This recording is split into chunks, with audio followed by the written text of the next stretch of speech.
Hello दोस्तों, फिर से स्वागत है आपका नई वीडियो के साथ। यह कहानी है किसान की जो बहुत ही मेहनती था। वह बड़ी मेहनत से खेतों में अनाज उगाता था और उसकी देखभाल करता था, पर अक्सर उसकी फसल खराब हो जाती थी। कभी सूखा पड़ जाता, कभी बाढ़ आ जाती, तो कभी तेज़ धूप, कभी आंधी आ जाती। कई कारणों से उसकी फसल खराब हो जाती। एक दिन वो किसान पेड़ के नीचे बैठ कर के अपनी बर्बाद हुई फसल को देख रहा था।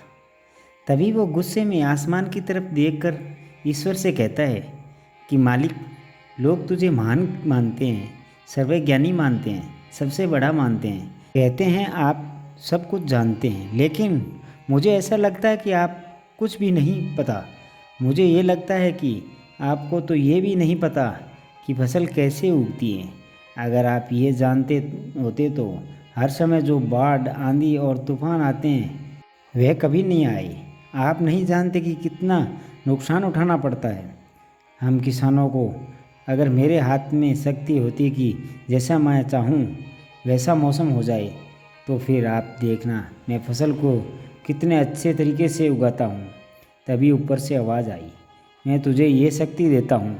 आज से तुम जैसा चाहे वैसा मौसम करके अपनी फसल को रक्षा कर सकता है। एक दो दिन गुजरने के बाद किसान ने फिर से अपने खेत में गेहूं की फसल उगाई। अब किसान के पास तो शक्ति थी, वह जैसा चाहे वैसा मौसम कर सकता था।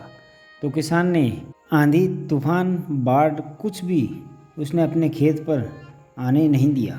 किसान ने अपनी फसल को नष्ट होने से बचाया और उसे किसान के खेत में ऐसी फसल हुई जो पहले कभी नहीं हुई थी। मन ही मन में वो किसान बहुत खुश हो रहा था और साथ ही साथ ये सोच रहा था कि ईश्वर को बताऊंगा कि इसे कहते हैं शक्ति का सही इस्तेमाल। कुछ दिन बाद बड़ी उत्सुकता के साथ किसान फसल काटने लगा, पर जैसे ही उसकी नज़र गेहूं की बालियों पर पड़ी, वो हैरान हो गया, क्योंकि उसमें गेहूं के दाने ही नहीं थे। सारी बालियां खाली थी। अब वह किसान बड़ा परेशान हो गया और फिर से ईश्वर को पुकारने लगा, ज़ोर ज़ोर से चिल्लाते हुए कह रहा था कि शायद तूने मुझे कोई सज़ा दी है। तभी ऊपर से आवाज़ आई कि मैंने तुम्हें कोई सज़ा नहीं दी, बल्कि इसके जिम्मेदार तो तुम खुद हो। अपने पौधों को संघर्ष करने का मौका ही नहीं दिया, तो तुमने उन्हें आंधी से जूझने नहीं दिया और न ही तेज़ बारिश से सहने दिया, न ही धूप में तपने दिया। एक भी चुनौती का सामना तुमने उन्हें नहीं करने दिया। इसलिए सारे पौधे अंदर से खोखले रह गए। संघर्ष करते हैं और इसी संघर्ष से ताकत पैदा होती है, जिसमें शक्ति होती है, ऊर्जा होती है, और इसी संघर्ष से गेहूं का दाना बनता है। तूने उन्हें बुरे वक्त से गुजरने ही नहीं दिया जहां उनका जन्म होता है। सारी बालियां इसीलिए खोखली रह गई क्योंकि तुमने अपने पौधों को संघर्ष कराया ही नहीं। यही चीज़ दोस्तों हमारे साथ भी होती हैं। इसी कहानी से हमें ये सीख मिलती है कि बुरा वक्त जो होता है, जिसे लोग संघर्ष कहते हैं, स्ट्रगल कहते हैं, यहीं से इस एक इंसान की ग्रोथ होती है। कोई भी मूवी बनाता है तो डायरेक्टर सबसे डिफ़िकल्टी रोल अपने बेस्ट एक्टर को देता है।